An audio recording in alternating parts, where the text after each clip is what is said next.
আমরা সালোক সংশ্লেষণের যে বিক্রিয়াটা পড়েছি কি পড়েছি বলতো, যে 6 অণু কার্বন ডাই অক্সাইড প্লাস 12 অণু পানি 12H2O, এটা মিলে কি তৈরি হচ্ছে বলতো, C6H12O6 তৈরি হচ্ছে, C6H12O6 তৈরি হচ্ছে। এর সাথে আর কি তৈরি হচ্ছে, 6 অণু অক্সিজেন তৈরি হচ্ছে প্লাস 6 অণু পানি তৈরি হচ্ছে, রাইট? কিসের উপস্থিতিতে? সানলাইটের উপস্থিতিতে, সানলাইট। আর কিসের উপস্থিতিতে? ক্লোরোফিলের উপস্থিতিতে, তাই না?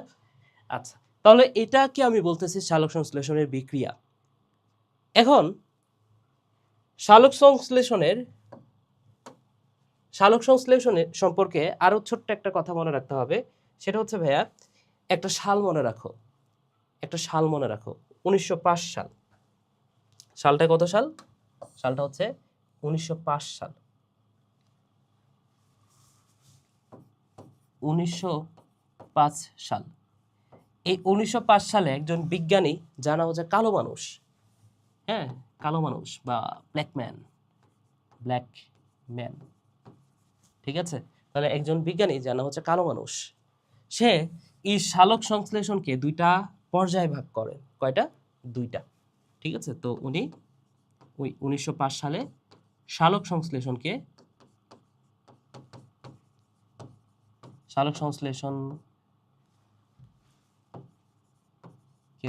দুটি পর্যায়ে ভাগ করেন, দুটি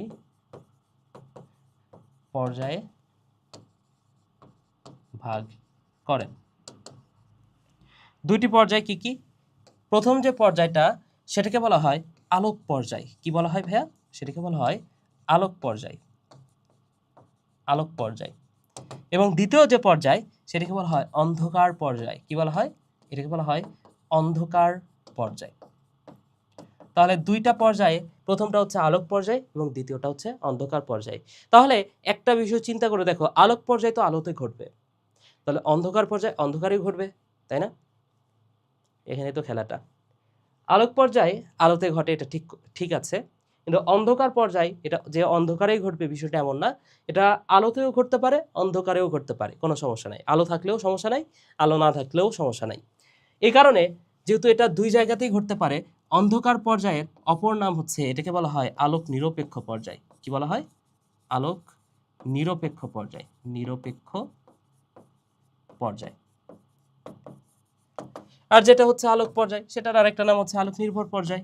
কি বলা হয়? এটাকে বলা হচ্ছে আলোক নির্ভর পর্যায়, নির্ভর পর্যায়। আচ্ছা, ঠিক আছে ভাইয়া। তাহলে এইবার যে বিষয়টা মাথায় রাখতে হবে, আলোক নির্ভর পর্যায়ে কি কি হয় আর আলোক নিরপেক্ষ পর্যায়ে কি কি হয়, সেটা আমাদের একটু জানতে হবে। ওকে, আলোক নির্ভর পর্যায়ে কি কি হয়, আলোক নিরপেক্ষ পর্যায়ে কি কি হয়, সেটা আমাদের একটু জানতে হবে। তার আগে আমি আরো একটা কথা বলে দিই তোমাদের, এটাও জানা খুবই গুরুত্বপূর্ণ একটা বিষয়। সেটা হচ্ছে, এই যে আমরা যে পানি ব্যবহার করছি না সালোক সংশ্লেষণ বিক্রিয়াটাতে, কি ব্যবহার করছি বলতো? এখানে যে পানিটা ব্যবহার করছি, মনে রাখবা কোটি কোটি % গুরুত্বপূর্ণ কথা, সেটা হচ্ছে এই পানি থেকেই তৈরি হয় এই পাশের অক্সিজেনটা। একটু খেয়াল করে দেখো, ওইখানে যে অক্সিজেনটা, এ পাশে তো কার্বন ডাই অক্সাইডের মধ্যে অক্সিজেন আছে, পানির মধ্যে অক্সিজেন আছে। তাহলে কোন অক্সিজেন থেকে এই অক্সিজেনটা তৈরি হয়েছে? কার্বন ডাই অক্সাইডের অক্সিজেন নাকি পানির অক্সিজেন? কোটি কোটি % গুরুত্বপূর্ণ কথা, সেটা হচ্ছে পানির এই অক্সিজেনটা থেকে বা পানি থেকেই এই অক্সিজেনটা তৈরি হয়েছে। ওকে, আর এই যে কার্বন ডাই অক্সাইড, এই কার্বন ডাই অক্সাইড থেকে তৈরি হয়েছে এই পাশের যে খাদ্যটা, কার্বন ডাই অক্সাইড থেকে তৈরি হয়েছে কি বলতো? গ্লুকোজ তৈরি হয়েছে, রাইট? তাহলে এটাই হচ্ছে সালোক সংশ্লেষণের কোর কনসেপ্ট। এই বিষয়টা যদি না বোঝো, তুমি সালোক সংশ্লেষণে কিছুই বুঝবে না। যে কথাটা মাথায় রাখবা, পানি থেকে তৈরি হয় অক্সিজেন, আর কার্বন ডাই অক্সাইড থেকে তৈরি হয় খাদ্য বা গ্লুকোজ। এতটুকু ক্লিয়ার? আচ্ছা, এখন জারণ মানে কি? জারণ বিজারণ তো অনেকবার বলছি এই অধ্যায়ের শুরুতে, তাই না? তো জারণ মানে কি বলতো? খুব সহজ বাংলায় বললে, জারণ মানে হচ্ছে ছারণ। এই কথাটা যে কয়বার বললাম এই অধ্যায় পড়াতে গিয়ে। সো জারণ মানে হচ্ছে ছারণ, রাইট? কিসের ছারণ? ইলেকট্রনের ছারণ। কিসের ছারণ? হাইড্রোজেনের ছারণ। আরেকটা হচ্ছে অক্সিজেন গ্রহণ। অক্সিজেন গ্রহণ। বলো তো ভাইয়া, এই দুটা বিক্রিয়ার মধ্যে এই বিক্রিয়াটা এবং এই বিক্রিয়াটা কোন জায়গাটাতে জারণ ঘটছে? একটু বুদ্ধি খাটায় বলো তো, মনে মনে ভাবো জাস্ট।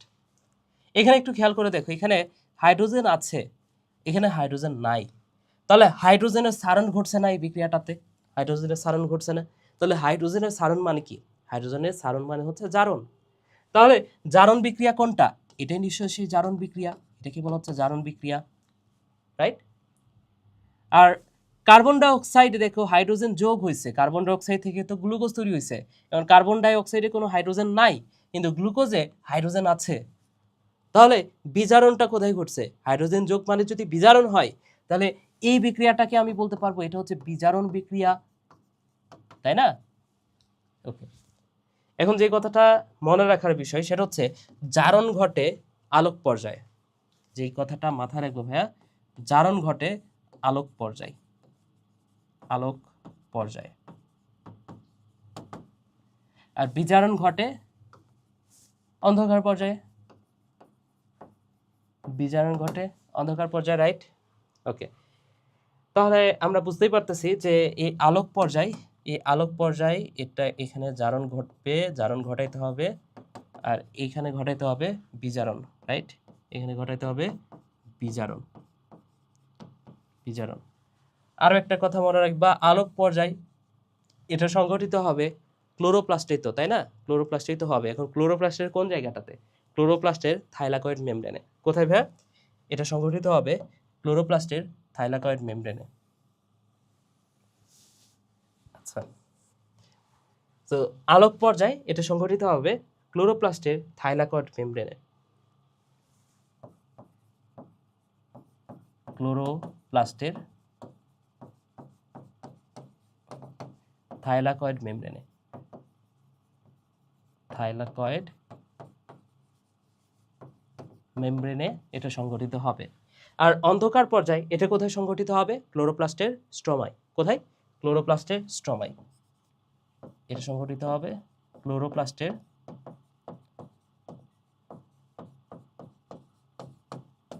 স্ট্রমা। শেষ। আশা করি বুঝাইতে পেরেছি।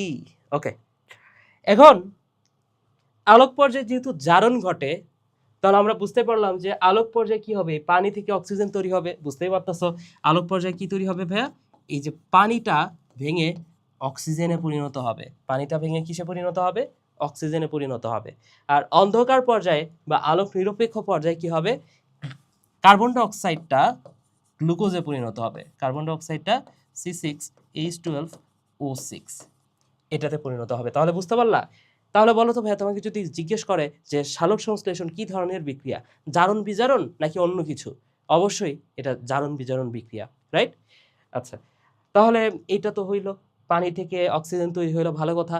এখন শুধু যে পানি থেকে অক্সিজেনই তৈরি হবে বিষয়টা এমন না, এর সাথে আরও কিছু উপাদান তৈরি হয়। যেমন এখানে তৈরি হবে হচ্ছে এটিপি তৈরি হবে, এই পানি থেকে অক্সিজেন তৈরির সময় কি তৈরি হবে? এটিপি তৈরি হবে। এবং কোনো কিছু তৈরি না হলে এটিপিটা তৈরি হবে, এটি একটু মাথায় রেখো। কোনো কিছু যদি তৈরি না হয় এটিপিটা তৈরি হবে। এবং এখানে আরও একটা জিনিস তৈরি হবে, NADPH2। কি তৈরি হবে? NADPH2 তৈরি হবে। আর অন্ধকার পর্যায়ে এখানে তো খাদ্য থেকে পানি, কার্বন ডাই অক্সাইড থেকে গ্লুকোজ তৈরি হবে। তো কীভাবে তৈরি হবে সেটা আমরা দেখব। তার আগে আরও ছোট্ট একটা কথা বলে দিই, এটা আমরা সামনেও জানবো। এখনই সেই কথাটা বলে দিই যাতে কনফিউশন না থাকে। এই আলোক পর্যায় দুইভাবে হতে পারে। আলোক পর্যায় কয়ভাবে হতে পারে ভাইয়া? দুইভাবে হতে পারে।